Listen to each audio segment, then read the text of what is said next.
and the third one was Bobcat Equipment in Sun Valley. We did a spec sheet, and we received 2 responses, one from Quinn Caterpillar, $103,260.15, and one from Coastline John Deere in Bakersfield for $90,241.83. Our budget for this item is $90,000. So going with Coastline John Deere, it's a larger tractor. It has a great hydraulic system. It'll do everything we need it to do.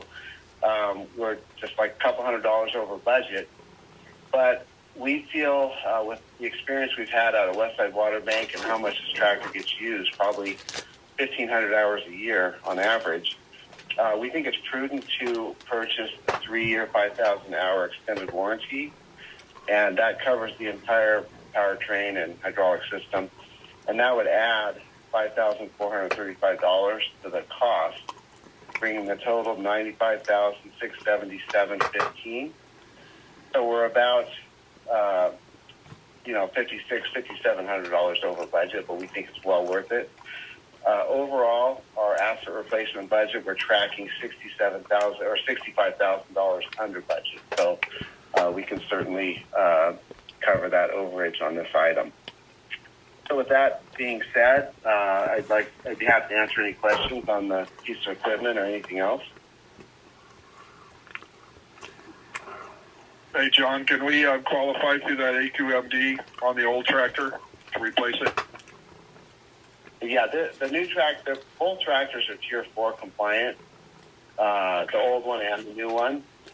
And the good thing is we're going to keep the old one, and we're going to use it strictly for berm repairs, which is perfect for that job.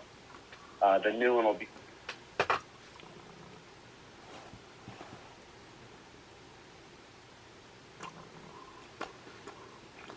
replacement, retiring one for another one.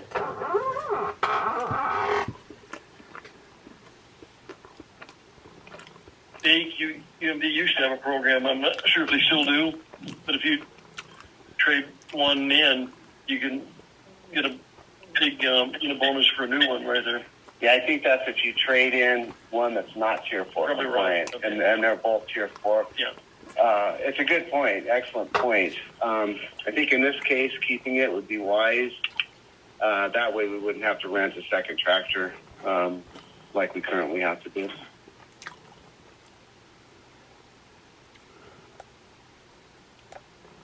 Mr. President, George also moved that we purchased this tractor for $96,677. Thank you. So, Gary, I second. Thank you. Any more questions or discussion? Roll call vote, please. Gary Van Dam, Yes. Audrey Miller. Yes. Robert Paris, Yes. George Lane, Yes. Shelley Sorsable, Yes. Frank Donato, Matt Dias. Yes, the measure passes. Thank you. Thank you. Are we ready to go back to 7A1? Yes. Yeah, Matt. So Dave Shea is on the line now, so we can move back to item 7A1. Thank you.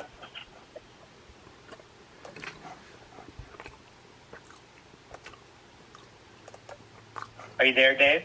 Yeah, I am. I wasn't sure if you wanted me to just kick off or you needed some introduction. We're ready for you to go through your presentation. Okay. Just to give you a brief introduction, our company has been providing property tax analysis for the district for several years, and we provide these types of analyses for about 250 cities and special districts all over the state. We have clients as far south as Calexico and as far north as Arcata, along with a number of fairly large water districts. The biggest thing that we do is analyze data each year to give the district a sense of what kind of revenues to expect for a given year, and we also provide, at the beginning of the calendar year, a projection of revenues for the coming fiscal year, so that we can assist your finance staff in budgeting the revenues for the coming year. And with that, what I'm going to do is share the screen. I need the host to allow me to share the screen.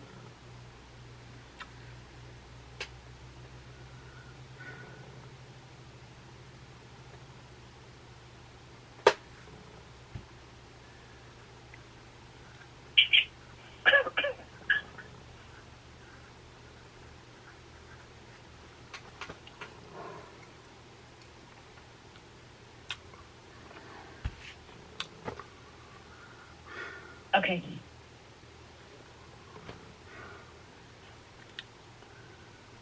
Okay, there we go.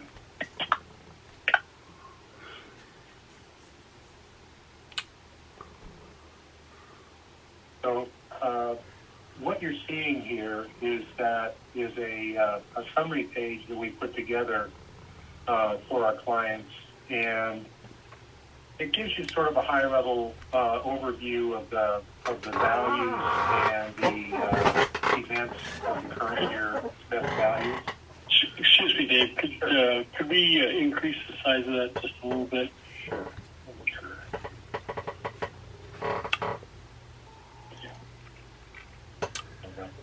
Now, because the water district overlaps actually 3 counties, we provide a separate report for the portion of the district that's in LA County, the portion of the district that's in Kern County, and we kind of ignore the portion that's in Ventura County because there's no value on the several parcels that move over into Ventura County.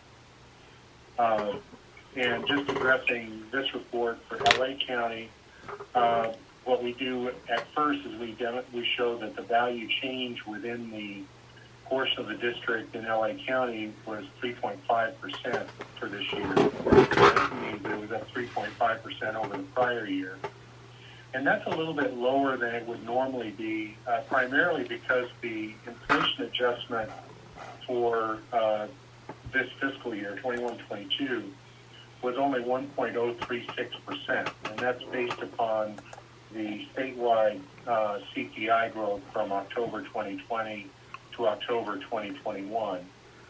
That's an inflation adjustment that's determined by the State Board of Equalization and applies to all counties within the state. That lower inflation adjustment really does kind of put a damper on the amount of growth that happened, just so that you see that in comparison to the prior year.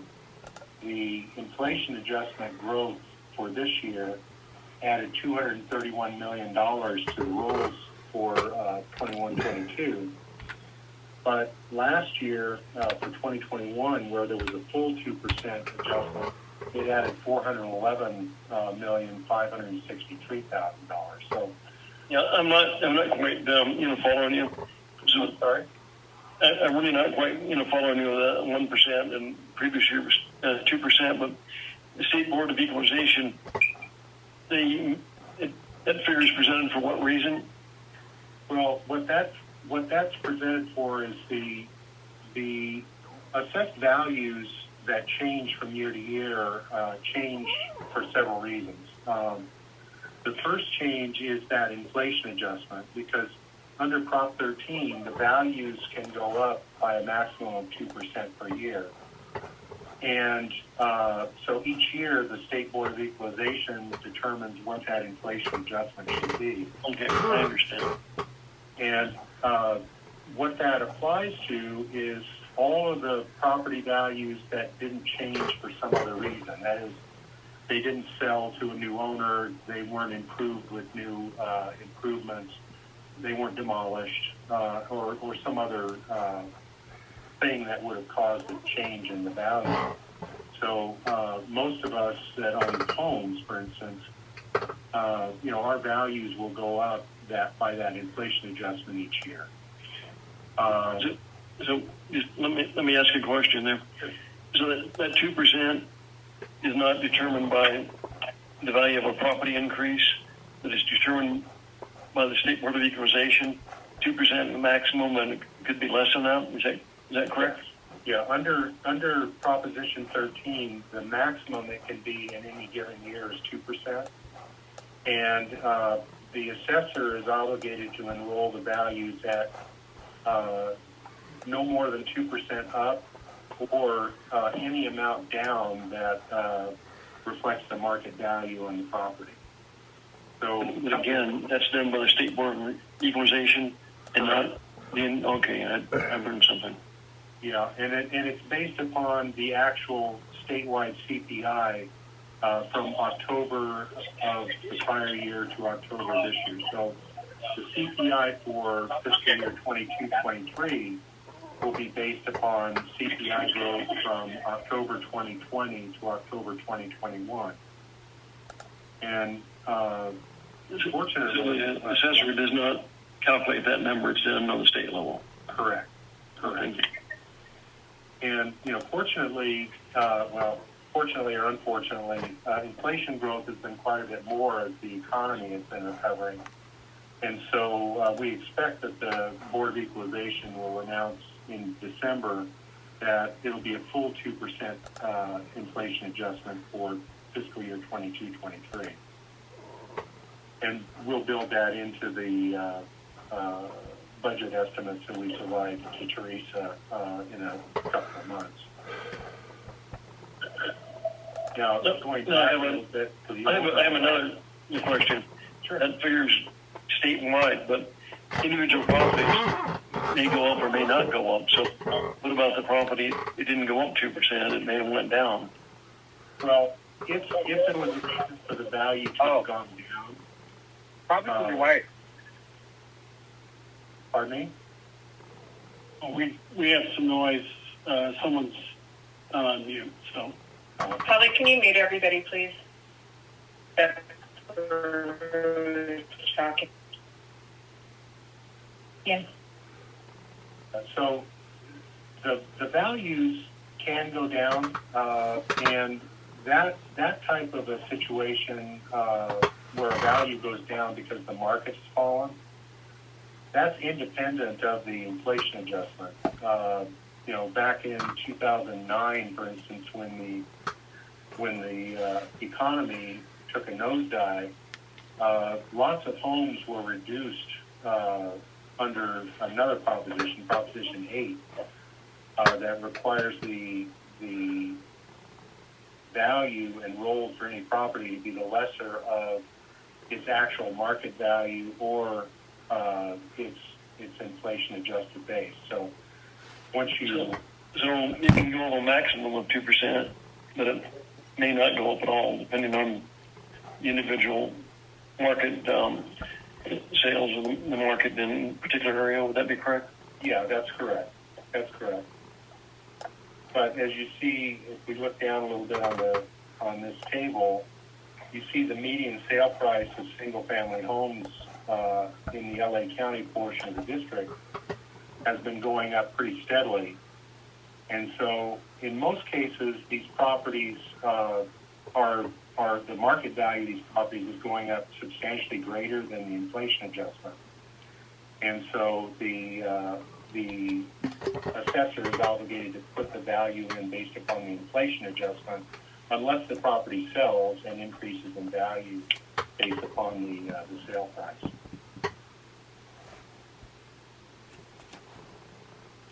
So within this table, what we're showing are various things that affect the values that generate revenue for the district. The growth within the LA County portion of the district was $994 million for this year, it was up 3.5%. And that's about 38% less actual growth than we saw in 2021. And again, most of that was due to the lower inflation adjustment. Unsecured values were down by about $313 million. That was an 18% decline in unsecured values. And most of that was due to reductions in aerospace industry values in the Palmdale area. there were pretty significant reductions in value for Northrop and General Atomics, as I recall. And that's caused the decline for the unsecured loan. And in case Why would that be? well, in most cases, that's due to a couple of things. Equipment on the, well, let me go back to the definition of the unsecured values first. The tax rolls are basically made up of what are called secured values and unsecured values. Secured values are those values that can be seized in order to enforce payment of taxes. So if I don't pay the taxes on my home, the assessor can seize my property, sell it, and recover those taxes, and then they'll give me whatever's left over. But if I'm leasing a piece of property from another property owner, the owner of the property, I'm going to be paying taxes on the equipment and the improvements that I put on the inside of that building. But if I don't pay my taxes, the county can't seize the owner's building. They can only go after me for the payment of the taxes. And those taxes are what are called unsecured for the reason that they can't be secured by the seizure of the property. So in the case of Northrop Grumman and General Atomics and some of those other large aerospace companies in Palmdale, they have huge amounts of highly technical equipment that has real high value. And those values tend to go up and down based upon their contracts. In some cases, the equipment gets moved out if it's finished being used. In some cases, it's value for equipment that's only there temporarily, cranes and other types of equipment. The other interesting thing about unsecured values is they tend to depreciate more quickly as well. So the assessor has to build in a depreciation schedule for each particular type of equipment that's on the unsecured roll. And so, again, most of that value decline is because of equipment having been moved out of the facilities that Northrop and Boeing and General Atomics are using. There was also a fairly large amount of value that was lost to the unsecured roll because of General Atomics moving a couple of very expensive airplanes away from Palmdale. Airplanes are also on the unsecured roll, and those airplanes actually are, in some cases, are going to be $30 million. And when those get relocated to some other part of California or another state, that value disappears from the unsecured roll as well. Yeah. What is the enforcement to collect those taxes? Well, if unsecured taxes aren't paid, the tax collector can go after the taxpayer with a civil suit, trying to recover those taxes. By and large, they're pretty successful.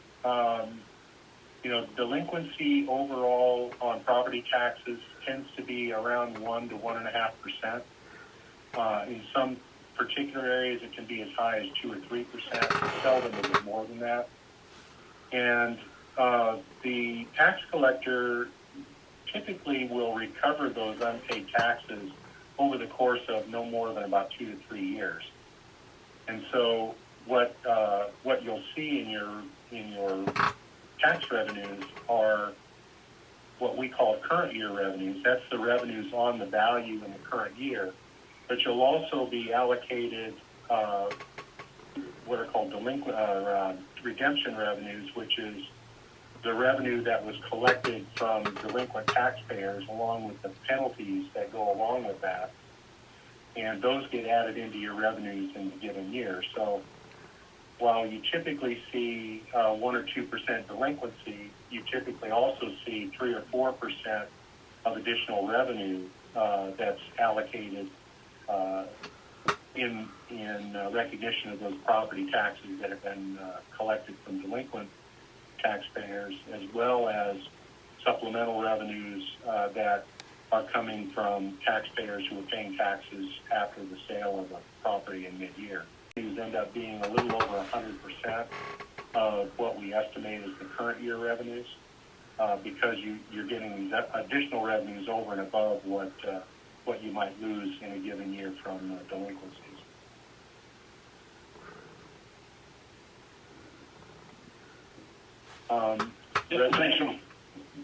Residential properties within the district had the largest value gain. They added $1.14 billion within LA County, and a lot of that had to do with Prop 8 recovery. This is the value recovery on those properties that had been reduced in value under Prop 8 during the recession. As the market gains value back, the assessor brings the values back that have been reduced under Prop 8, and you benefited from $208 million worth of those values coming back for this given year. Median sale prices are up by 17.5% based on the sales through August. That's reflected down here as well. And as you can also see, your median sale prices on homes within the LA County portion went up 16% last year. So the values are being added pretty steadily under home sales. Number of home sales is comparable in the last 4 years, and what we're seeing, not just in LA County and Southern California, but all over the state, is the value of homes continues to rise, even as the number of sales tends to be flat or down a little bit. But the sale of all properties through August that's occurred is going to add $716 million to next year's rolls. Again, sort of getting into the nuts and bolts of how the rolls are established. The values for fiscal year 22-23 are established as of January 1, 2022. So when January 1 comes, that's the cutoff date for the valuation that'll be added to the 22-23 roll. And so all of these sales that occur during calendar year 2021, to the extent that those sales result in an increase in value, that's going to be recognized in the 22-23 tax roll. For context, the sales that occurred during all of 2020 and that were added to this year's rolls accounted for $695 million that was added to the current year roll. So just the sales through August are going to add quite a bit more value to next year's rolls than were added to this year's rolls from the sales in 2020. Now, the unsecured values I'm sort of addressing a little bit here. Relocation of those aircraft that I mentioned for General Atomics reduced the values by $35.8 million. There was value lost under Coast Aggregates. They're a company that hauls out gravel and sand for construction industry. The value of their unsecured value was down about $16 million. And then the general unsecured assessments for Northrop Grumman, Lockheed Martin, General Atomics were dropped down by $219 million. Again, that's primarily from equipment being moved off-site. We also provide a list of the top 10 owners within the district. This is not particularly important for your purposes, but it does give you an idea of who the top taxpayers are within the district's area, and also what share of the total value within the district is owned by those property owners. And you can see here that even your top taxpayer, Lockheed Martin, only controls about 1.5% of the total value in the district's area. And that's important because you don't want to be overly dependent on a single taxpayer. That situation is a little different in Kern County, where the concentration is a little higher.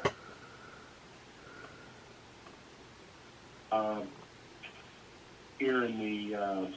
Had a question. Sure. Lancaster Hospital, it's privately in the public hospital? Mm-hmm. Yes. Yeah, Lancaster Hospital is actually a private institution and is taxable. It's not the one on Avenue J, is it? That's not AB Hospital. Okay. Just trying to think where is Lancaster Hospital? Let's see, so I can probably find that out. It's a corporation, not necessarily a hospital.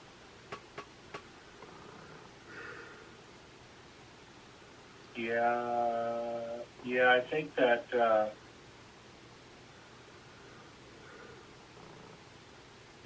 yeah, it looks like that is probably, the ownership is, Lancaster Hospital Corporation, but the hospital's name is actually the Antelope Valley Hospital. Okay. So that is the one on Avenue J, George. I always thought that was a public hospital. It had been. Yeah, it can be a public hospital, but could still be taxable. It depends a lot on how they manage their intake. Kaiser, for instance, was taxable for years and years until they began to accept patients that weren't Kaiser members, at least for emergency and stabilization of their health problems. And once they began doing that, they became tax exempt. But there are quite a number of hospitals that are taxable.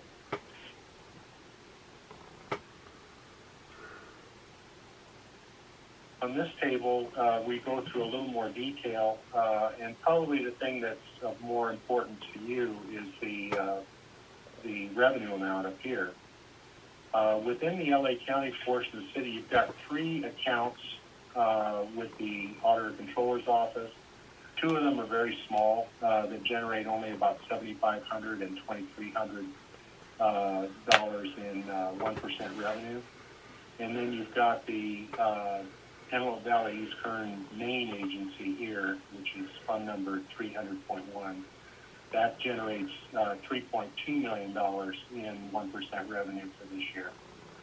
And if we take those 1% revenues, including the unitary revenue, which is the district's proportional share of the taxes paid by utilities on a statewide basis, then your total 1% revenue is going to be $3,303,000 for this year.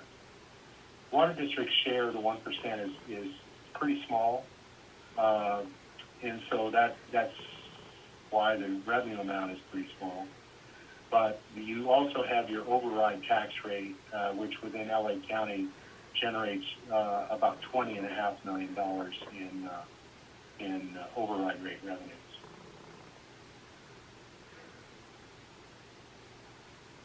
I'm going to move over to Kern County, and most of the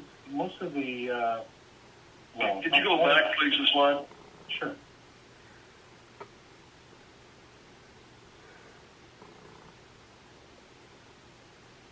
What is the override tax rate? Well, after Prop 13, the ad valorem tax was limited to 1%, so it's that's the maximum tax rate that can be levied on the taxable value. But there was a provision made for with voter approval for an entity, whether it's a water district, school district, city, to get voter approval to levy a rate over and above the 1% that is used to service either debt on bonds or I believe these are state water contract rates, if I remember correctly, for AVAC. And those debt service rates received voter approval, a long time ago, and those probably should be labeled as such. Usually in the past they have been. Oh, as state water contract. Yeah, we typically in our reports we use the same language or the same nomenclature that the county uses. But there's nothing magic about that. We could easily label that state water contract tax rate if that would be more illustrative. But you've got these rates in both in the LA County portion of the district as well as the Kern County portion of the district.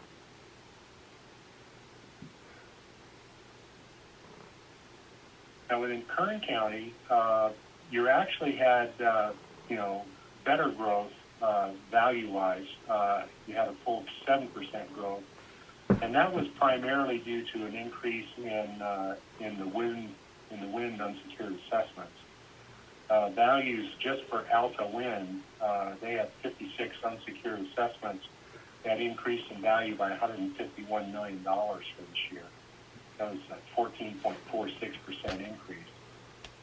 Now, in this case, these are unsecured assessments because these are leases that Alta Wind has on property that's owned by others, and the unsecured value growth, particularly on those wind farms, is what really was driving the value within Kern County.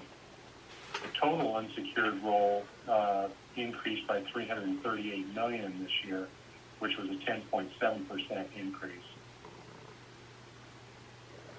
Residential properties within the Kern County portion of the district also went up.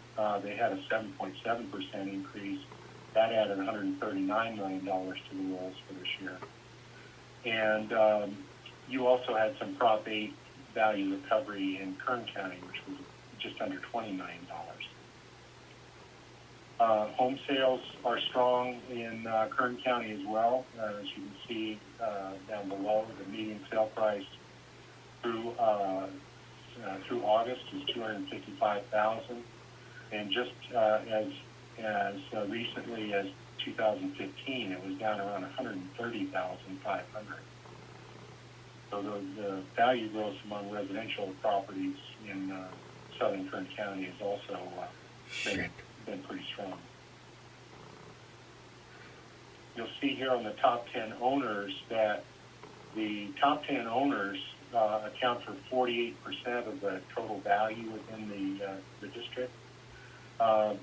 This is not as problematic as it would be in some other situations.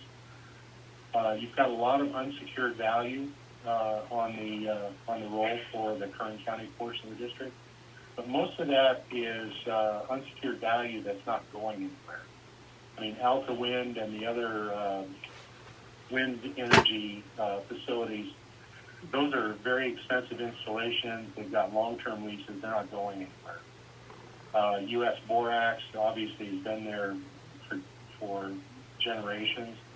Is still there and is not going anywhere either. Corrections Corporation of America, that's of course a private jail. Future on those is a little bit iffy at this point, but their command of value is only about a little less than 2% of your total value.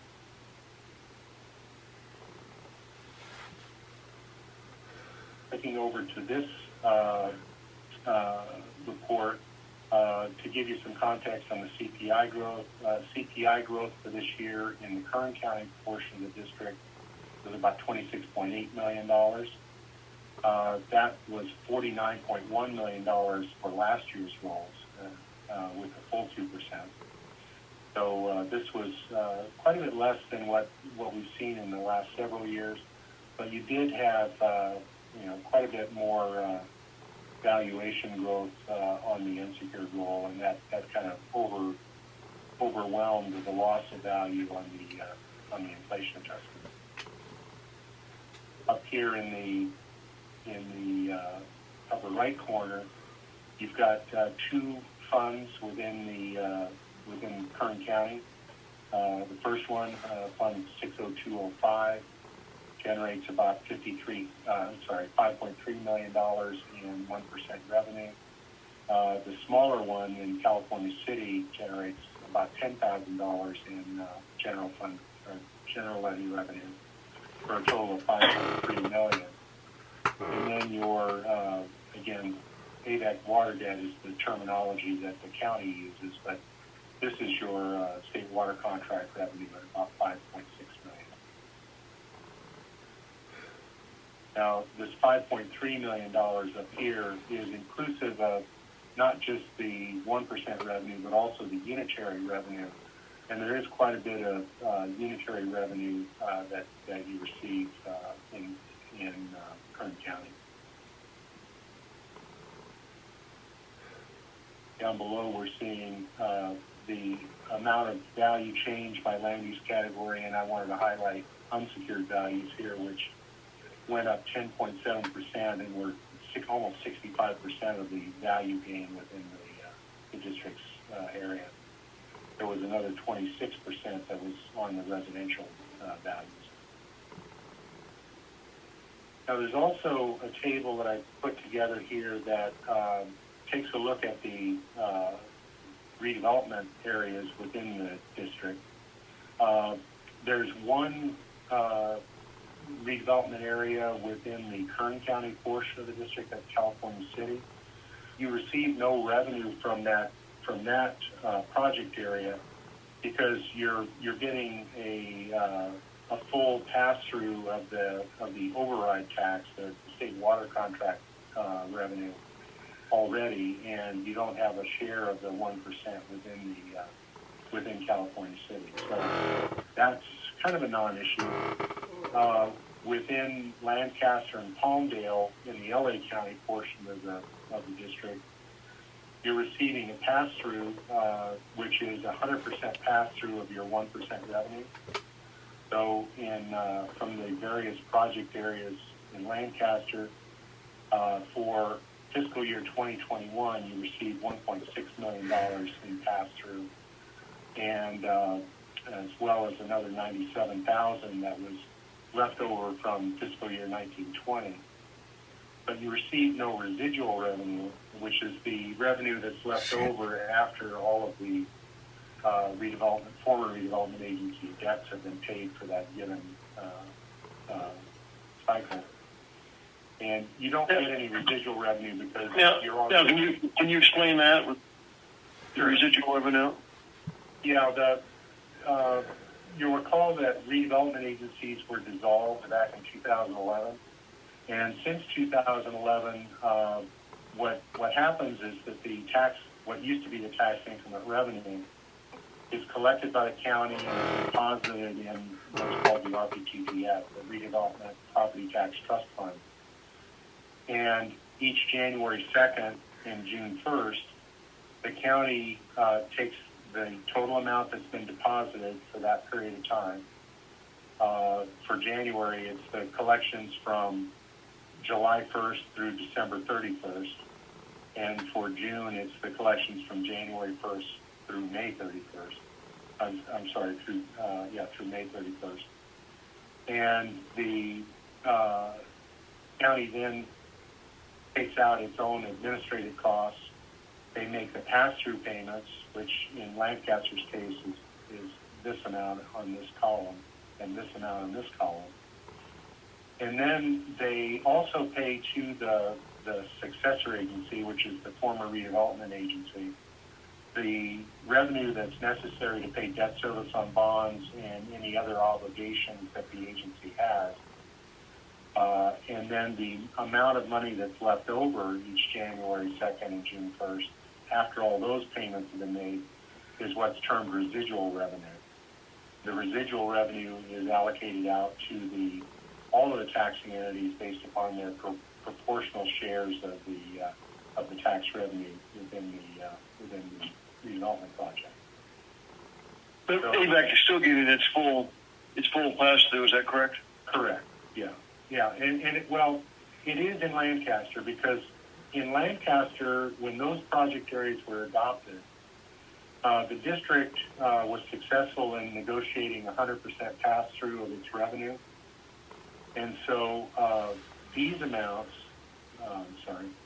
the amounts in this column and this column is 100% of your share of the 1% revenue that's collected within the Lancaster project area. Your override tax rate, that's the state water contract tax rate, is given to the district straight away by the Auditor Controller's Office. On the Palmdale side, the Palmdale project areas, You've got no pass-throughs for 2 project areas, and you've got pass-throughs for the project area 3, 4, and the merged amendment right here. So you've got those pass-throughs, and then you're also getting residual revenue for the 2 project areas that you have no pass-throughs, because you're entitled to residual revenue even though you didn't get any pass-through. Now that's, again, part of the 1% revenue. You're already receiving the state water contract revenue directly from the auditor controller. And then on these 2 project areas, 3 and 4, you're receiving 100% pass-through, so you're getting all of your revenue, and as a result, you're getting no residual revenue. And then... Now, I had a question. Sure. Unfortunately, the first 2 apartments slipped by. We didn't know what was happening, but we tried to correct that later on. But Cal City, we did have an agreement with them, and for some time, they did not pay AVAC. We did not catch it for some length of time, and they were making payments on that, and maybe that's been paid off. But there was an agreement with Cal City, and they did another redevelopment agency where the testing track is, and I think we didn't get any pass through on that, or we didn't receive any revenue. But Keith and Frank, you could probably comment on that. But I do remember. I don't know what's happening now, but we had an agreement with them. They had a redevelopment agency, and there wasn't payments for a few years.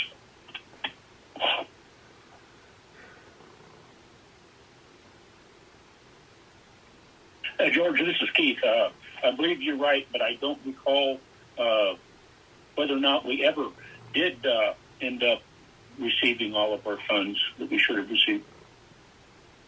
Yeah, I can take a look at that.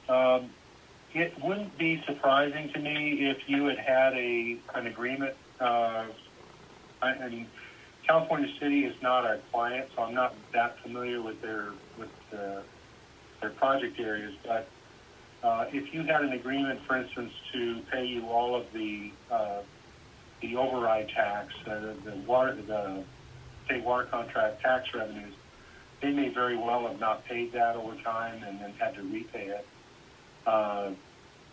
Since 2015, that money has come directly to you from the county, under legislation that was passed back in 2015. So it could be that what they hadn't paid before dissolution has now been paid, and you're getting the money directly now from the auditor controller. But I'll take a look at that and report back to Teresa. I don't understand. I really doubt it's being paid. For some years we did get it, then it wasn't being paid, then we had an agreement to pay us back. And so you're saying it's possible we're getting it directly from the auditor controller? It's not going through Cal City? Yeah, I mean, the state water contract revenue is definitely coming to you directly because it's not going through California City. No, this is the redevelopment agency. Correct. Correct. Yeah, the California City successor agency. Can that be checked into, and you get back to the board on that, please? Yeah, I will report back to Teresa, and she can report on back to the board on that. First, we've got to find the agreement. Yeah, I mean, I can track that down through the county. The county, after dissolution, was responsible for administering all of the pass-through agreements, and so they were pretty good about accumulating those agreements. And I'll have to go back and do a little research and figure out just how those might have been administered. In AVAC, or excuse me, that would be through Kern County. Is that correct? Correct. Well, we should have that agreement here, should we not? First, let's AVAC will check its files, and hopefully we can find it. Yeah. If we can get it directly from you guys, that'll make it a little easier. But I'm going to have to do a little research to figure out just how those revenues have been allocated from Kern County, at least over the last 10 years. that should give you a clue as to what's going on there.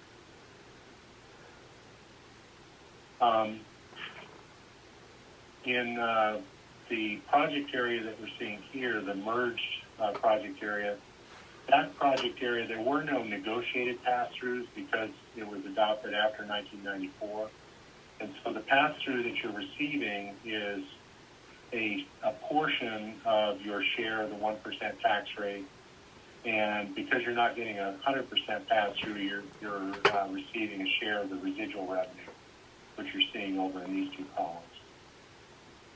By and large, residual revenue... You say that, but I think AVEC negotiated we were getting 100%. And I know state law, it changed at some point where it was a percentage, but I'm not sure whether that's correct. Yeah, you're receiving 100% pass-through in project areas 3 and 4. And that's represented on these lines over here. But could we be receiving 100% if we negotiated out the city? Well, the law changed in 1994 such that it eliminated the possibility of negotiating a tax sharing agreement.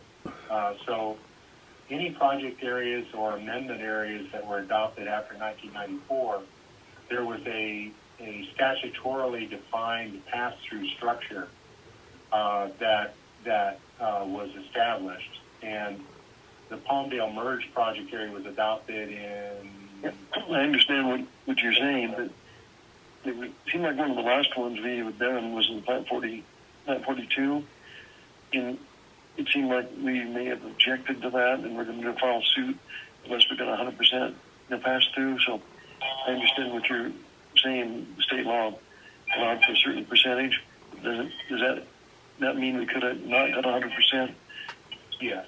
Yeah, under 80/1290, I'm not so sure because it seemed like we were going to file a suit, and they acquiesced to give us 100%.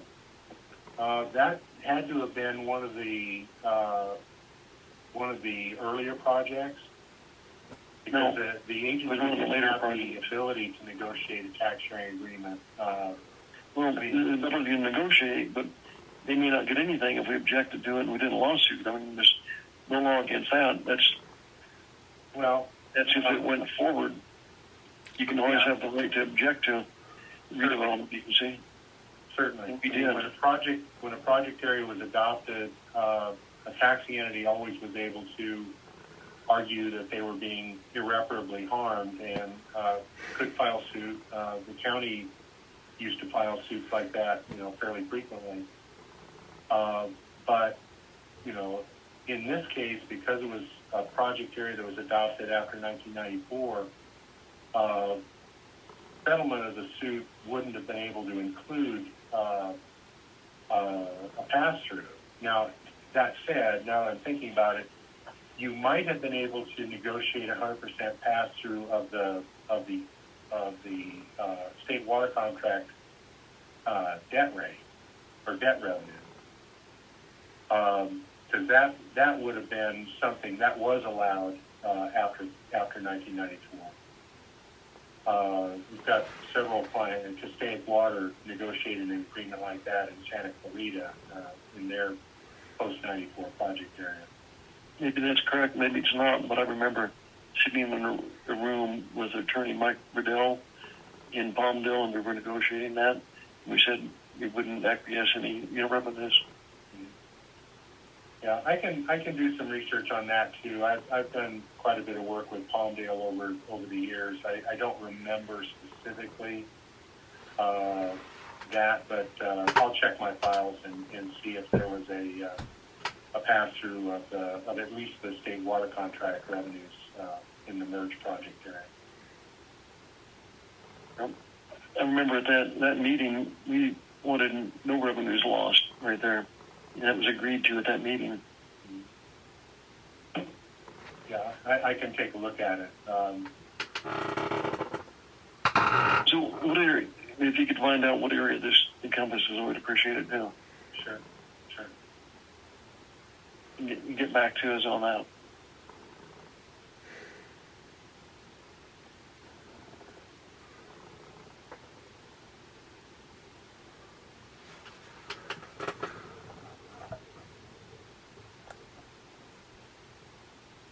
Anything additional, Dave, to add? I'm sorry? Are you complete with your presentation? I am, yes. That's a good report, but you're going to get back to us on a couple of items. Hill City and this palm deal, is that correct? Absolutely, yes.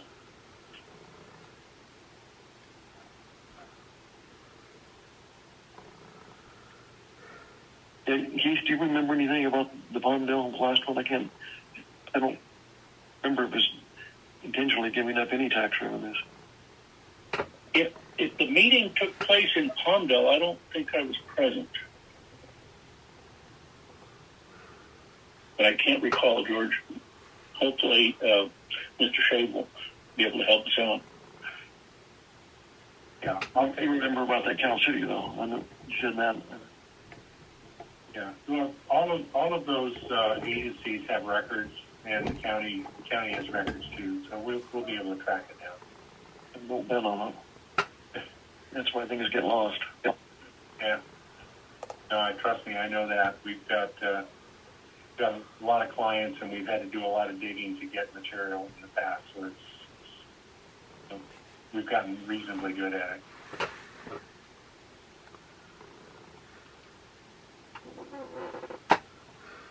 Well, thank you very much. All right. That concludes the finance report. Thank you. Thank you very much. We'll move along to item 7B, High Desert Water Bank and Water Bank Resources. This is Director Sourceable, and I'll be covering the High Desert Water Bank tonight. We are considering possible action for and passage on for an on-call construction management company. So staff has a presentation. Great. Thank you, Director Sourceable. Good evening, President Dias and other members of the board. Included in your board packet is a staff report for this item, consideration of a professional services agreement for on-call CM services associated with the High Desert Water Bank construction. Got a brief presentation, go through the process that staff went through, and a recommendation here from the committee at the end. So I guess I'll back up just a little bit from this slide, just I'm sure everybody can remember, but we have our High Desert Water Bank project, which is a partnership with Metropolitan Water District, a water banking project out near 300th Street West and the California Aqueduct, designed to store up to 280,000 acre feet of water per year, with recharge and recovery of 70,000 acre feet per year at that project, with direct pump back to the State Water Project East Branch. So that project is underway. You may recall we've got 4 wells, which are just about complete being drilled out there. And the next project, which was recently released to be advertised for bids, is the State Water Project Turnout, which is currently out to bid, with bids planning to be open in January, and that was approved to go out to bid at our last board meeting. So I'll jump into the presentation here. The High Desert Water Bank project, in addition to the State Water Project Turnout I just mentioned, we'll also have other phases of construction released in different packages. So there'll be some additional well drilling packages on the consent calendar tonight, with approval to go to bid for the next 4 to 6 wells. There's going to be an additional estimated about 17 or so to come after that. There's also the grading of the large recharge basins out there, as well as the recharge and recovery pipelines, and the final well equipping of the wells and the well collection pipelines, which will recover that water back to the main to the California Aqueduct. So several construction packages out there. These construction packages will overlap at times, with various contractors working on different aspects of the project.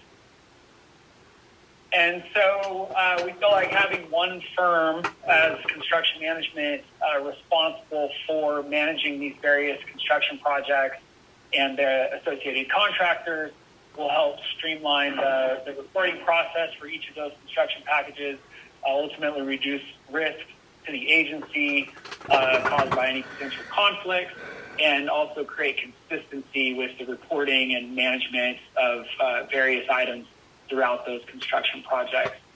And just a note or a reminder for the board that the construction management and inspection services associated with the High Desert Water Bank will be funded through our agreement with Metropolitan Water District. So the process that staff went through to seek this out, we put together a request for qualifications for on-call construction management and inspection services for these upcoming construction packages. That was advertised on September 15th of this year. 14 firms were directly invited to propose on that RFQ. 5 of those 14 firms participated in the pre-proposal meeting that we held, and ultimately 1 proposal was received, and that was from Kennedy Jenks. We did reach out to several of the firms who chose not to propose on this project and to get some feedback. And the comments that we heard back from those firms were they were too busy. There was a lot of construction going on at this time. The location is a little tough to staff efficiently, a little remote, or they just didn't have enough available staff, or their firm was not large enough. So with that, we looked through the proposal received by Kennedy Jenks and evaluated that in full. And we found that proposal was responsive to the solicitation. KJ proposed a very qualified team to be involved in the CM services. They included all of the required tasks, and they contained a reasonable rate schedule within their proposal. One thing that we required in the RFQ were that the proposers were to cap any fees with an annual escalator of 3%. In KJ's proposal, they actually included no fee increases for their direct staff over the entire 3-year term of the agreement. So that was good for us. And then the structure of the contract is an on-call contract. It consists of a 1-year term initially with 2 optional 1-year extensions, which would be done at Avek's sole discretion for a maximum term of 3 years. And this on-call contract is considered a master agreement. So there's no fee per se associated with the master agreement we're seeking approval for tonight. What would happen is that would establish the scope and individual tasks that they would be responsible for. And on future projects, we would issue a task order to Kennedy Jenks for the actual scope of work, staffing levels, and expertise needed for that particular construction package. So obviously there's going to be some differences between a turnout construction and a well joint construction package, and those individual task orders would reflect the necessary scope and expertise associated with each of those. And one sub-bullet there, that those task orders would be negotiated individually, and each of those would then be brought back to the High Desert Water Bank Committee and ultimately the board for final consideration and approval. The first construction package that is anticipated to be covered by this agreement would be the State Water Project Turnout. As I mentioned, bids are scheduled to be open in January of 22. So it'd be good to get a CM firm on board around that time so that they can hit the ground running on the construction management for that project. And just a side note, we do have Tien Ng and Harold Glasser on the phone tonight from Kennedy Jenks, but just to highlight some of the benefits to utilizing Kennedy Jenks for this project. They're obviously familiar with the water bank project from conceptual level through the current design process. Internal communications between the CM staff and the program management team we're currently working with would increase efficiency with those communications and ultimately save costs. And obviously AVAC and AVAC staff have some good familiarity and background with Kennedy Jenks staff. We're very comfortable working with them, and it would allow some consistency across the various projects that we're working on. I'd be happy to answer any questions that any of you may have, but the recommendation from the High Desert Water Bank Committee and staff would be that the board authorize the general manager to execute the master PSA with Kennedy Jenks for these on-call PM and inspection services for the High Desert Water Bank. This is Director Sorsable. I'll move to approve item 7B. We have a second. B1, sorry. This is Frank, Director Nato. I'll second that. Thank you. Any discussion or questions? Hearing none, we have a roll call vote, please. Gary Van Dam, Yes. Audrey Miller, Yes. Robert Harris, Yes. George Lane, Yes. Shelley Sorsable, Yes. Frank Donato, Yes. Keith Dias. Yes, the measure passes. Thank you very much.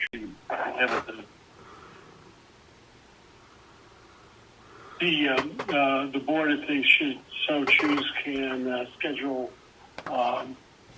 We had 2 items on the agenda for consideration. Would we set the public workshop for the December 15th, and then the 4 public hearings, which will occur in January, February, and March. But we could also, I think before the next before the next board meeting, it would be advisable to set the public workshop for the 15th of December, and that's just an informational meeting that would occur on that date. Yeah, and that'll be one of the 4 meetings we're going to have. Right. Well, should the board approve those tonight, Dwayne? They're on the agenda for that purpose, but if the board and the committee members are uncomfortable approving the dates, these are the dates that were established between the consultant, Chris, and the committee as dates to establish a timeline for completion of the redistricting by April. In those, I think there's no reason the board should not accept those. I think it'd be advisable for the board to set the dates now so the staff has the instruction to go. Do we have a motion? Do we have a motion? Also move, Mr. President. This is Frank. I'll second it. Thank you. Any more questions or discussion? Roll call vote, please. Is this for 7C1 and 7C2 combined? Correct. Yes. Okay, thank you. Gary Van Dam, Yes. Audrey Miller, Yes. Robert Harris, Yes. George Lane, Yes. Shelley Sorsable, Yes. Frank Donato, Yes. Keith Dias. Yes, the measure passes. Thank you very much. Director Lane, do you have any more to report? No, that's it at this time. Thank you very much. We'll move along to item 7D1, review the AV Water Master agenda for the special meeting of December 8th. Director Paris, do you have a report? Yeah, I'll turn that over to Dwayne or Matt. Okay, we have on page 123 of your board packet, we have the agenda for the upcoming Water Master meeting, and this is the opportunity for the board to make any recommendations that they would like to make with regards to the your representative on that board, Mr. Paris, and provide that for you. You can see there's several items on there. Pretty much everything is routine, and there's nothing out of the ordinary that I'd be willing to highlight for you. Anything you'd like to add, Matt? No? That's good. Thank you. I think. This is Director Sorsable. The only thing I'd like to add is that we need to expedite the transition of management from the AVEC and Palmdale Water District staff, most importantly the AVEC staff, onto the water master's own staff. That's correct. There's an item on the agenda to discuss that matter, and there's also a committee meeting this week to address that issue. Okay, because it's increasingly putting pressure on our staff that's unnecessary, and we need to alleviate that. Understood. The water masters, it's my understanding that the water masters task force staff has increased with their having more committee meetings and such, which has put more emphasis, more time on our staff that they don't have to give. And I know we're trying to make this work because we don't want, we know that it's going to take a little bit of time, but we need to have this on the top of the agenda. It is on the agenda as a discussion item, and we will have, Matt will have a report that he'll present to the water master on that transition. Great. Thank you.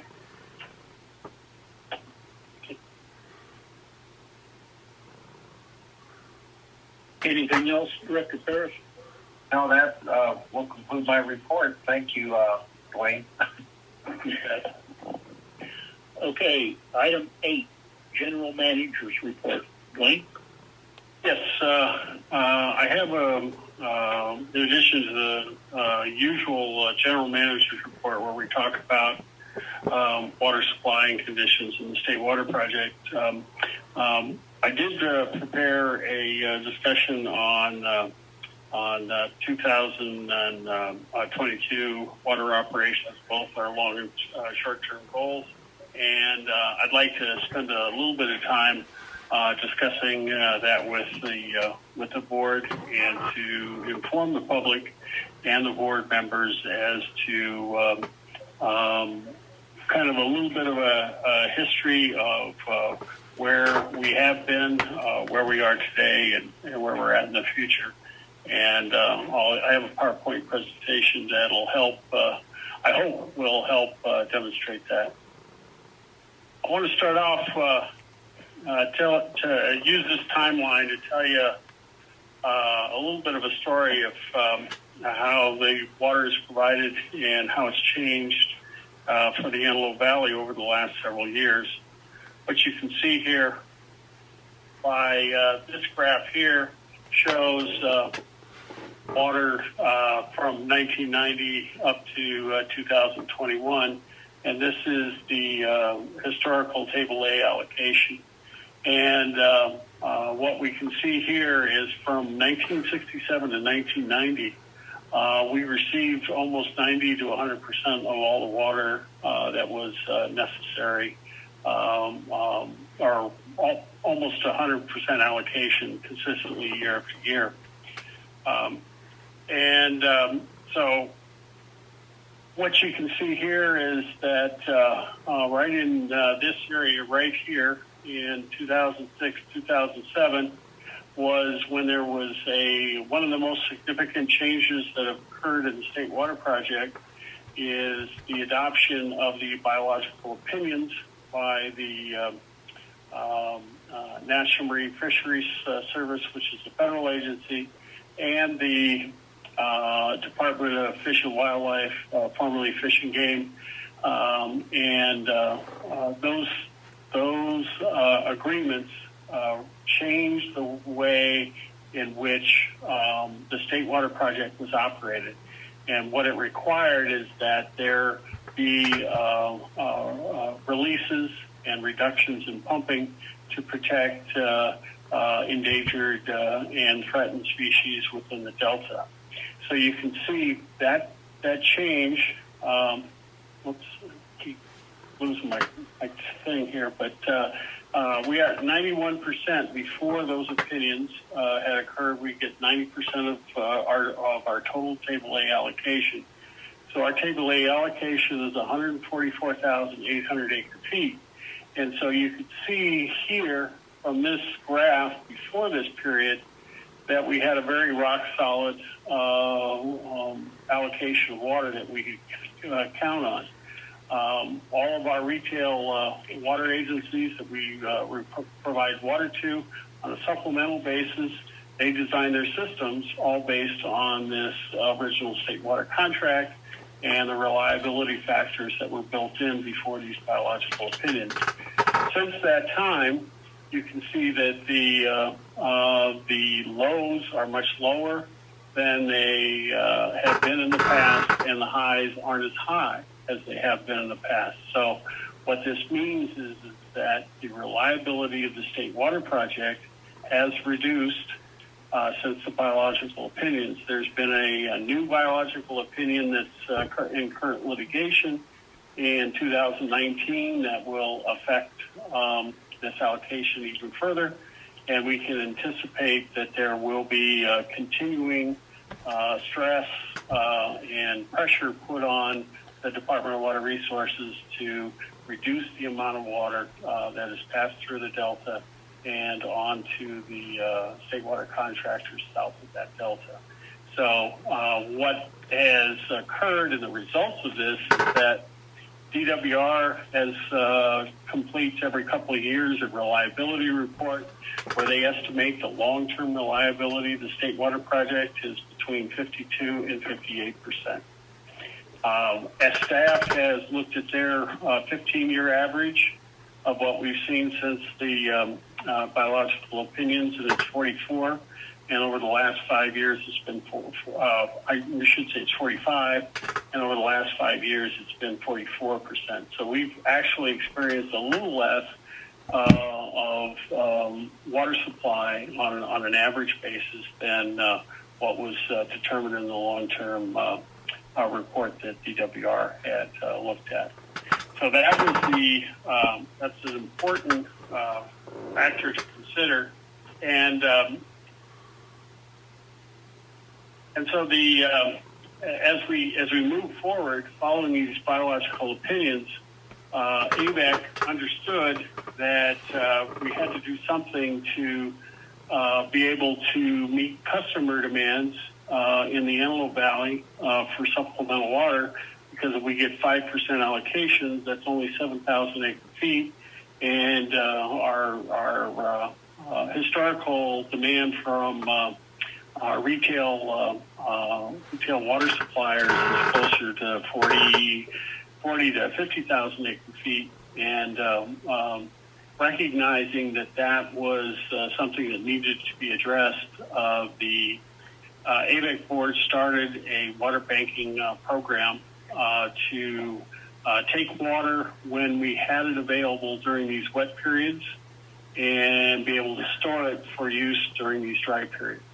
And that's been over the last 10 years or so, Avek has been continually working to develop and improve the system, and it's been very successful in providing water supply that's available to the agency for use during these dry periods. And this has also been a great benefit to our retail water suppliers, along with other customers of Avek's water supply. Move on to any questions with regards to this slide and what it's showing? Like I say, I think it shows historically what a big significant change that occurred in that system, and how Avek has begun to adapt to our new reality in the last 10 or 15 years. So what the results of that, the initial results of the new system is that our demand is shown here at 42,000 acre feet. We have our table A supply, which is in blue, and you can see during a 5% year, that's only 42,042 acre feet. During a typical allocation year of about 44%, you can see we got 63,000 acre feet. And if we go up to 58%, we got 84,000 acre feet of table A supply. Also, what's important here is this, we currently have 66,390 acre feet of water within the water bank.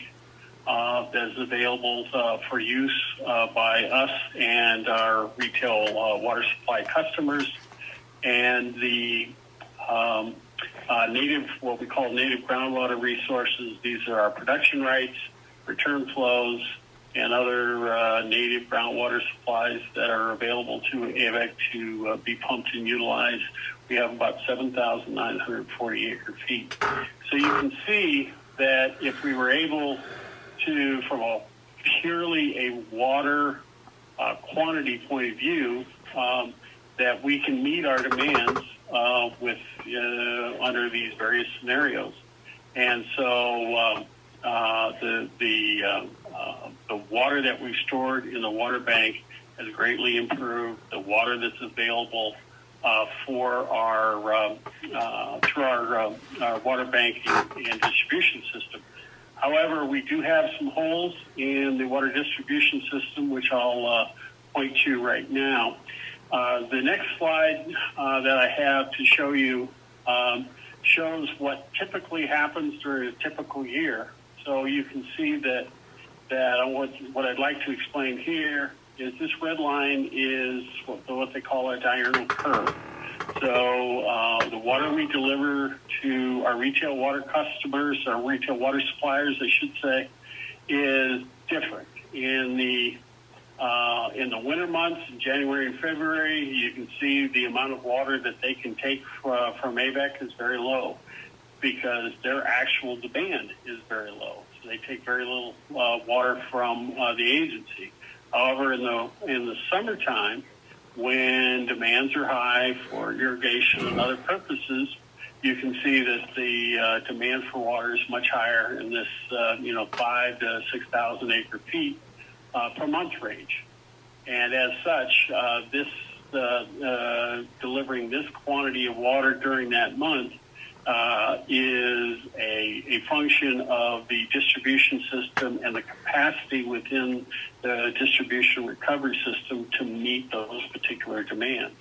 You can see that in a typical year, we have plenty of this additional Table A water that's in blue, and we can meet all of our demands because this water goes directly from the canal to the Quartzill water treatment plant and the other water treatment plants that we have. And when you look at this graph, you might ask yourself, well, what does Avek do with all this extra water that's above the actual demand? This water is utilized. This what we call surplus. Let me get to the next slide, and I'll show you. We identified it here as surplus water. This is water that's above what our customer needs are during a 42,000 acre foot year.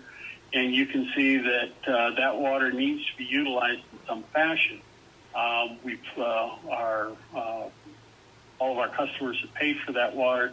So we use that in two ways. Number one, this is the water that we use to fill the water banks with. We have these wet years, and we take all this water, we place it into the water bank. In addition to that, when we have enough water in our water banks, we will take and use an exchange or a transfer with another state water contractor to generate revenue from this additional surplus water supply. What that does is helps to offset the cost for delivery of some of this water that we're actually delivering to our customers. So it actually reduces costs for the agency and all of the retail water suppliers that we serve. Now, the problem with not utilizing all of this water is this water is then lost. It's either used by another state water contractor or is left in the system to be used for additional flows to the ocean or other environmental reasons. So for the most part, Avek has, since the biological opinions, taken all this extra water that you would consider in excess of what our customer demands are, and we've either put it into the groundwater basins and the water banks that we have to prepare for the drought conditions. And you can see from the previous graph that we have, even after using close to 30 or 40,000 acre feet, we still have almost 67,000 acre feet of water in the water bank. So this is a very prudent and important function of Avek to utilize all the water that's available when it's available to either reduce the cost to our customers and or fill our water banks for future drought conditions. On to where we find ourselves with 5% allocation.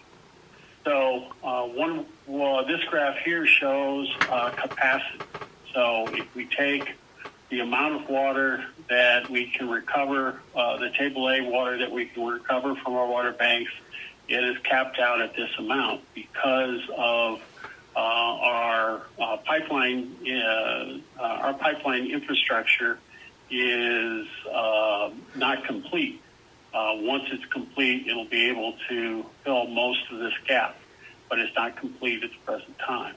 And so what we face in the 2022 year is how to meet this demand for our customers and the retail water suppliers. And this is not solely a Avek obligation. It's an obligation of our retail water customers because ultimately they're responsible for delivery of water to their customers. And while Avek has an obligation and a duty to do the best we can, it's in both the retail water customers and the wholesale water customers' best interest to work together to see how we can fill this gap until our long-term infrastructure is complete and we'll be able to utilize that infrastructure to fill the gap. So in looking at what we can do in the short term for next year's option, one of the options that we've been working on with our retail water customers is to lower this demand. In other words, you've heard the term flatten the curve for COVID. That's what we're trying to do. We're trying to flatten this curve so it becomes less. So our demands are less, so that consequently we have less gap with which to make up to serve our customers. And that can be done in a couple of different ways. One of the ways that we've instituted for the last 4 or 5 months is to maximize the greatest amount of use of native water resources by our retail water agencies, and they're using their pumping capacities to the maximum extent possible in order to be able to save this table A water for use during this period in here that we have available. And then in addition to that, the other things we can do is the governor's recently announced that there's a 15% voluntary water conservation operation, and the retail water suppliers need to look at conservation and try and get their customers to reduce their demand. And by the use of the maximum use of the wells that our retail water providers have, that will reduce the amount of need that we have in order to help them meet their water demand need. One of the other things that we can work on is to get some additional water that is coming from either an exchange, transfer, or purchase. We can get some additional imported state water supplies that can help fill this gap. And the one that we're really hoping for is to get an increase in allocation above 5%, closer to 10, 15 to 20%. If we could get to 20%, then most of this gap can be filled just through direct deliveries to the Quartz Hill Water Treatment Plant. And so that's what we're hoping can possibly happen, but these are the other alternatives that are available. So by maximizing the use of our well systems, both from the what Avek has on hand and can deliver through its SNP system, and by our retail water suppliers using their well systems to the maximum extent possible. We can tend to want to reduce and flatten this curve, which will make it easier to meet these summer peak periods. So, what does it look like in a longer term point of view? Not just what we have to do next year. One of the things that Avek has been working on is it works through its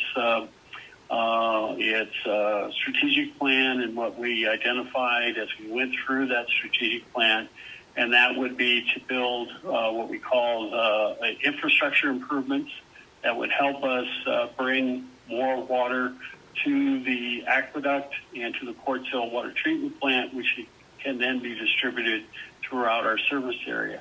And making this gap in here, we can do that through infrastructure improvements that we can better utilize our native resources. Because if you remember on that second graph I showed you, we have plenty of water in the groundwater on the groundwater basin. We need to have our customers develop a more robust water pumping system to be able to utilize those amounts of water that are in the water basin.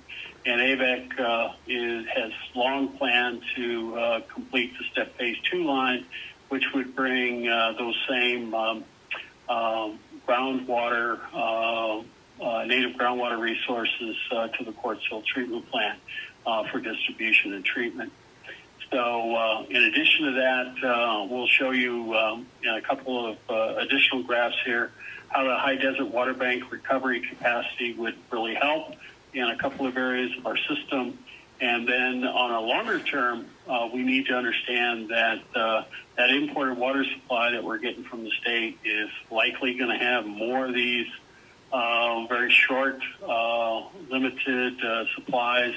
And then in that long-term reliability is going to continue to be reduced as the next biological opinion or restriction comes from the Water Quality Control Plan or other governmental regulations that may occur over time. And we've seen that deterioration in long-term reliability of the state water project.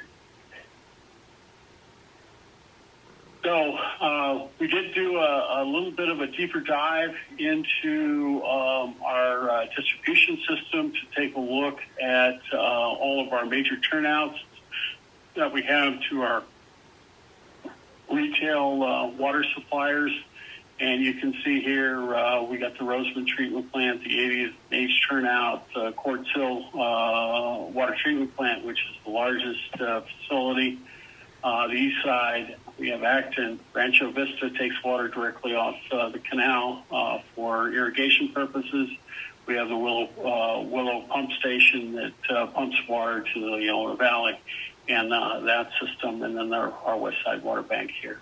So we looked at all of those, and I'll provide you a couple of slides to describe how we, in some instances, we already have that redundancy of having those native groundwater supplies that we can utilize to meet peak demands during the summer.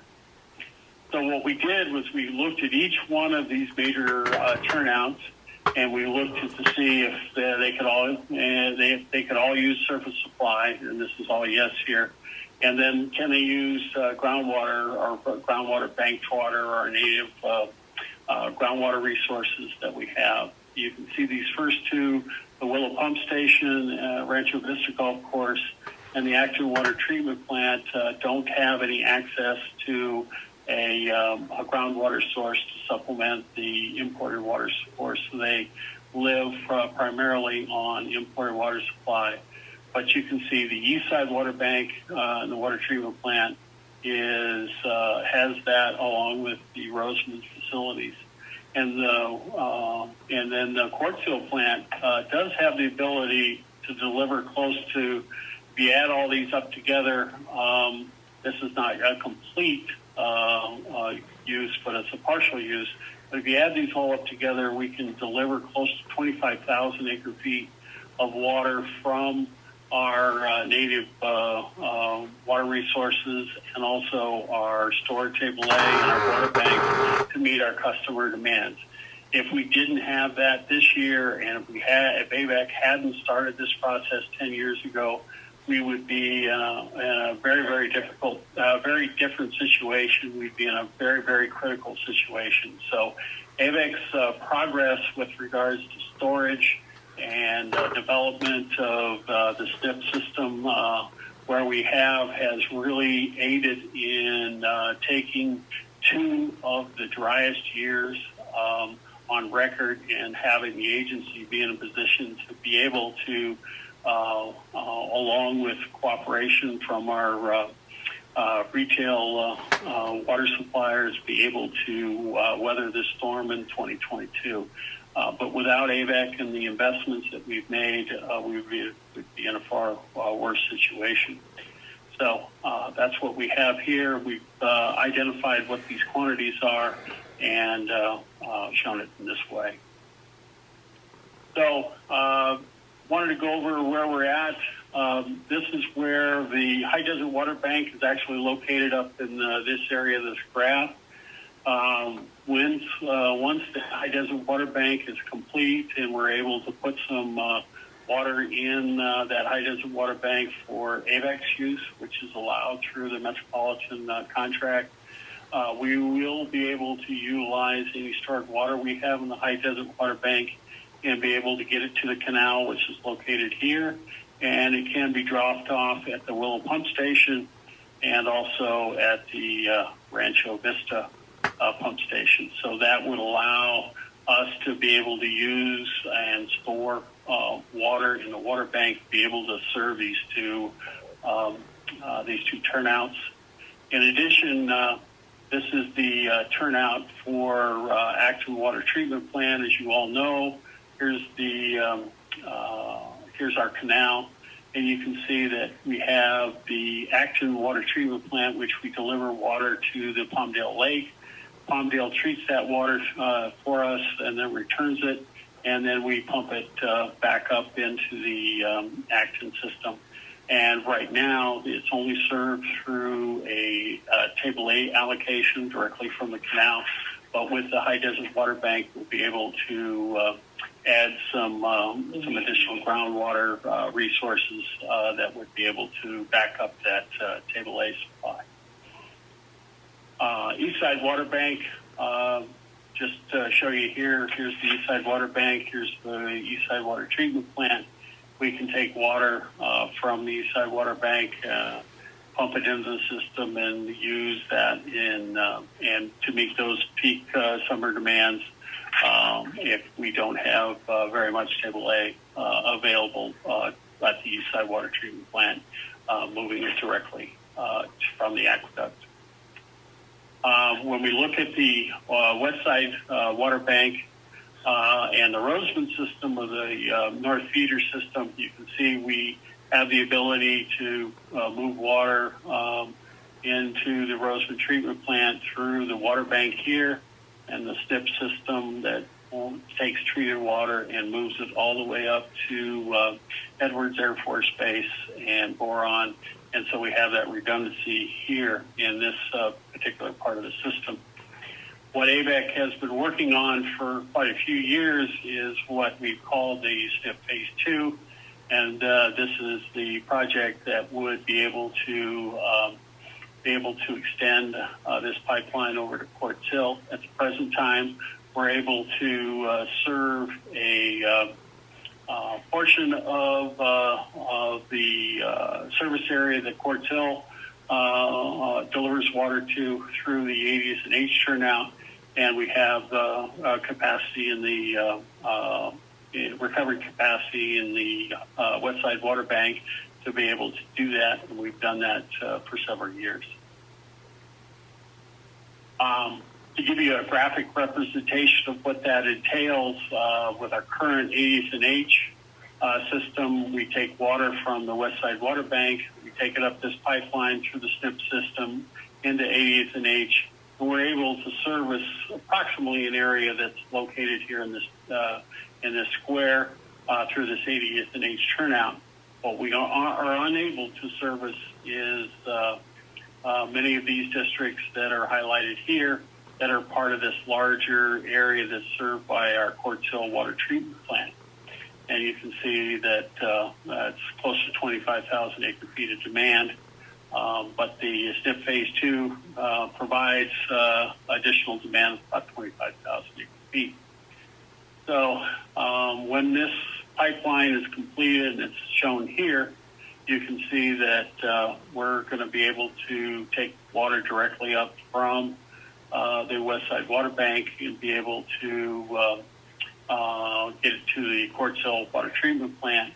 And the result is that we'll be able to service all of the area with that is currently serviced by the Quartz Hill water treatment plant with both the water from the water banks, our native groundwater resources, and some Table A resources, providing some redundancy and some benefit to solve that problem. So one of the big issues and what the agency has been working on the last several years is to try and find some funding that's available, because these are all very expensive projects, and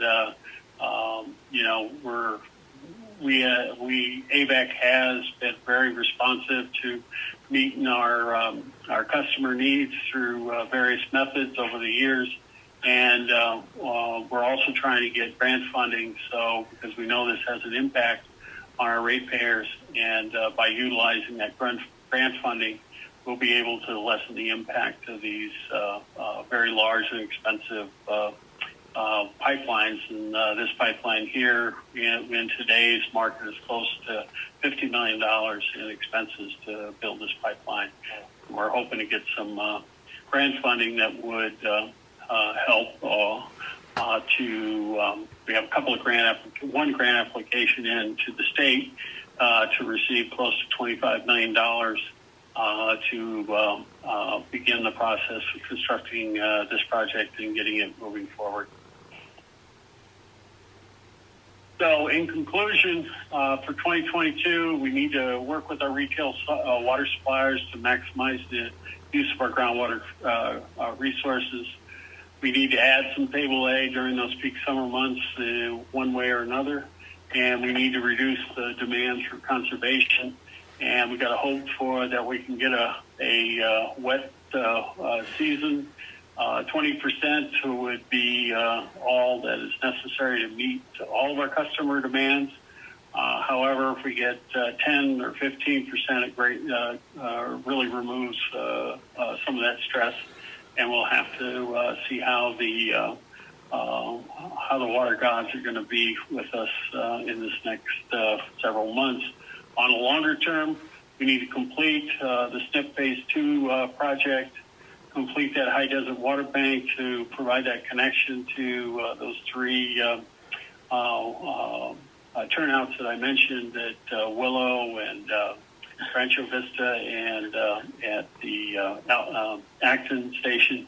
And then we need to work with our retail water customers and suppliers to increase their ability to recover water within their system or from without their service areas, so they can be more self-sufficient, because ultimately they have the responsibility to serve their customers. Avek is a supplemental water agency, and as such, we do the best we can to provide the water that's available, but ultimately it's our retail water customers that are responsible to their customers to serve them the water that's necessary. And then on a longer term, we need to look to stabilize the long-term imported water supply for the next generation, to understand that there is and will continue to be added pressure on the state water project, and its long-term reliability is going to diminish while the demand for supplemental supplies will continue to increase as Avek, as the Antelope Valley continues to develop over the next 10 to 20 years, and to be ready for that. So hopefully I haven't talked too much and bored you to death, but hopefully this gives you an idea of where we are, where we're at for 2022, where we're going to need to be in the future, and also wanted to make sure that the public was aware that Avek has done a tremendous job in being able to provide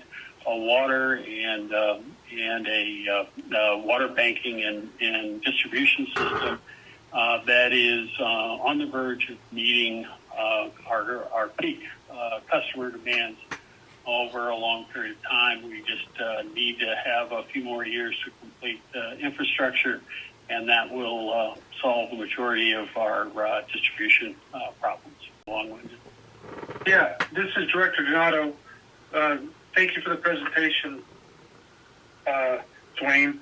I do have a question. You keep on, hyping, we get, 15, 20%. Let's talk about a duplicate of 21. What happens with 5%?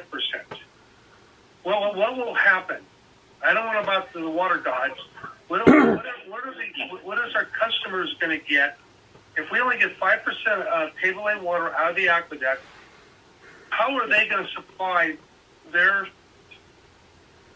clients in the Antelope Valley and the ones that don't even have wells? Are not hooked up? How are they going to get water to their people?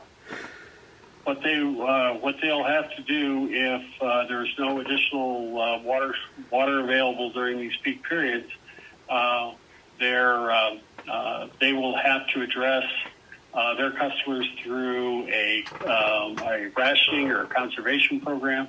They're going to have to try and secure additional, make sure all their wells work and provide the local groundwater, because if there's no water in the state system, we can't acquire or choose not to acquire any additional water to fill this gap in here. That it's going to be up to the retail water suppliers to be able to meet their customer needs, because that's ultimately their obligation.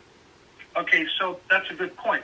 So the next point is that we've been exploring the water committees, that we're seeing prices now at $1,500 an acre foot from the different people out there. So they're going to have to go to them and pay the $1,500 acre foot if we can't supply them table A. Correct. That's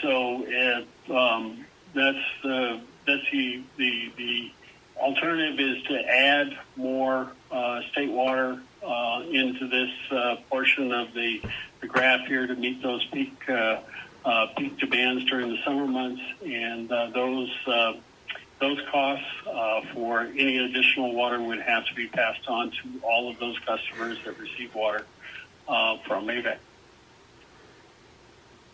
If Avek can get it. Right.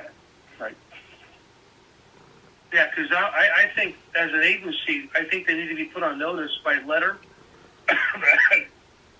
We don't know. I mean, I'd love to see us get 20% allocation, but that's only going to happen if it starts snowing, 20 feet up in the Sierras. So, I mean, nobody knows that right now.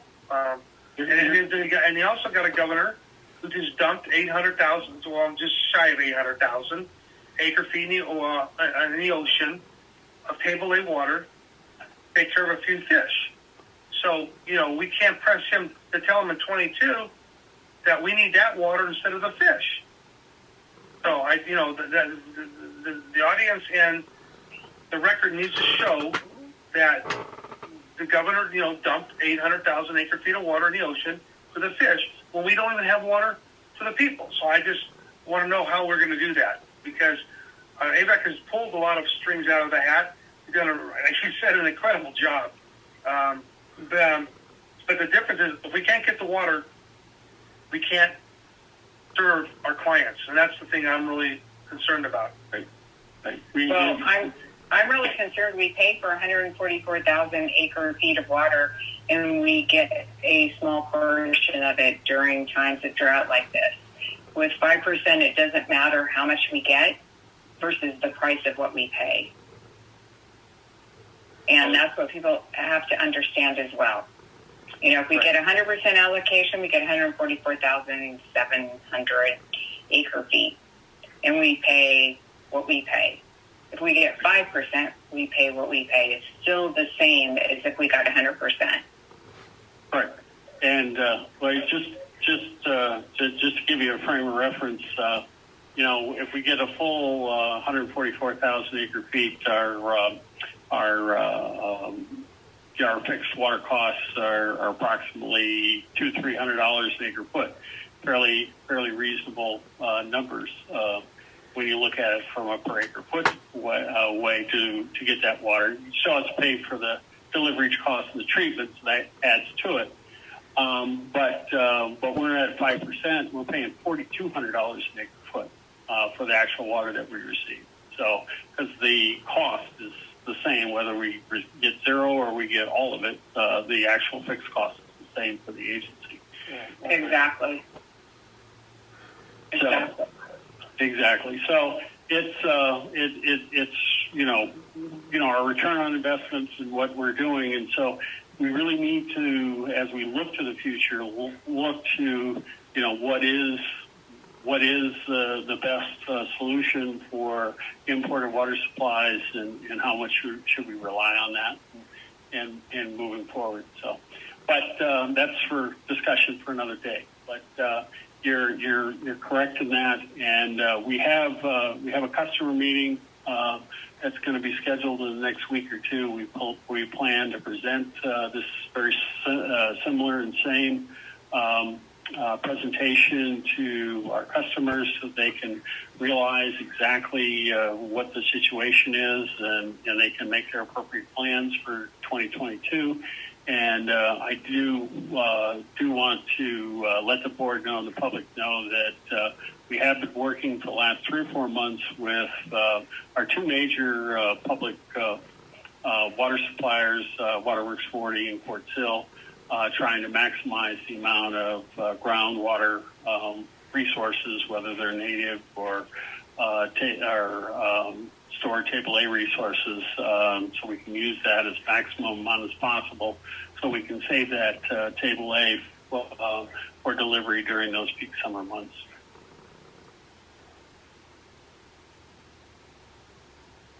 Good report, Dwayne. Thank you. Thank you, Dwayne. That was outstanding. You did a very good job of putting a difficult situation into perspective, and you've offered us some good solutions to be thinking about as we move along.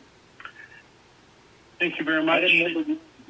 I gotta go back to. I got a little more things here to help you. I'm sorry, Dwayne. That's okay. This is a little bit of our standard water report on the current year, just to give you an idea. This graph here is a really good indication of the amount of water that we can anticipate in the next 10 days, and we're looking at next to nothing in water in our areas for the next 10 days. So things are not looking very good as we start off December.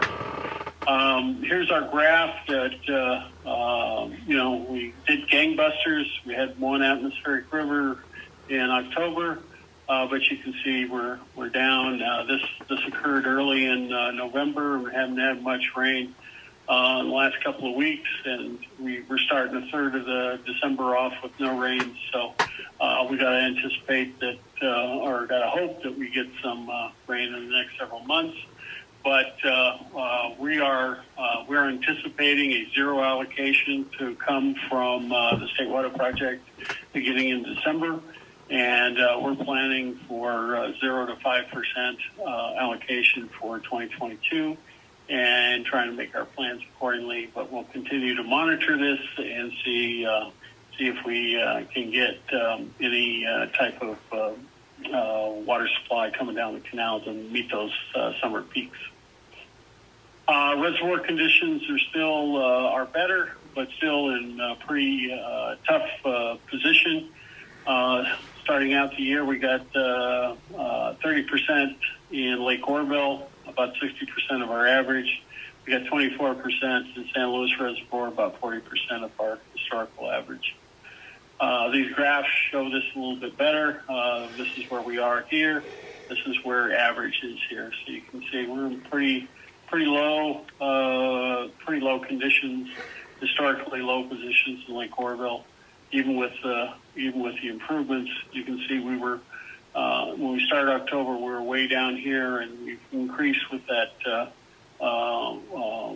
with getting some water that we've been able to put into San Luis, but we're still far below where normal would be and where the peak we'd like to see it in April and May. So as far as our local demand has gone way down. Our current flow coming out of Quartz Hill is about 6 million gallons a day. That's about the minimum that we can put out of there. 3 million is coming out of the Roseman treatment plant. So we got about 10 million gallons a day, a very small amount of water going through those systems. Through our geopurification system, we've got about 7 or 8 million gallons a day. That's mostly coming from the West Side Water Bank. And you can see the French Ranch wells are operating because those we meet the permit requirements and the environmental requirements for operating those wells, and we're trying to utilize those as much as possible. And then we have a little water that we're using on the East Side Water Bank. As we've discussed previously, we do put a little water in the East Side Water Bank in the recharge area, then we pump it right back out of the ground for use on this East Side Water Bank system, and primarily for water quality purposes, but it's also a good use of that project. And so as far as water quality upgrades, we're doing some additional THM testing because we're moving water very slowly through our system, and so we want to make sure that we don't have any outbreaks associated with that. We're finishing our fourth quarter sampling. We also attended the Special Projects Committee for a new contract for what they call the MWQI, which is the water sampling program along the along the canal that we are participate in, and then the finished water quality has been consistent. We're meeting all of our water quality standards. You can see that from a maintenance and operation level, we have a leak in the north feeder that's near Edwards Air Force Base. We're going to get that complete in January of next year, about a month or so away. And then we're only using about 30% of our capacity because the demand is so low. And then we have some scheduled shutdowns here in January and February. We have no COVID cases, and we just have the Aqua Conference, which is ongoing now, and our special Water Master Board meeting on the 12th. So with that concludes my report, and I have to answer any questions that you may have.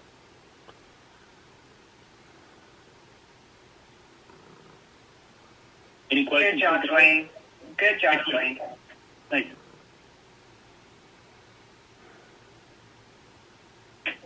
Thank you very much, Dwayne. Hearing no questions, we'll move along to item 9, Director's Reports. Do any of our board members have a report to make?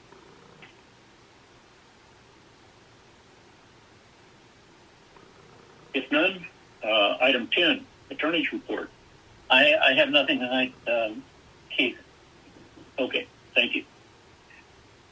Item 11, request for future agenda items. Anything to ask to see in a future meeting?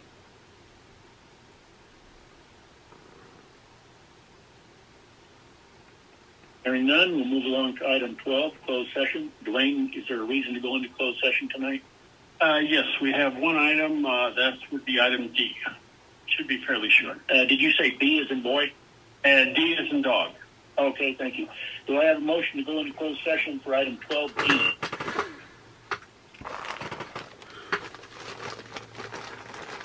President, this is Director Miller. I'll move that we go into closed session. This is Dorsable. I'll second. Thank you. Roll call vote, please. Gary Van Dam.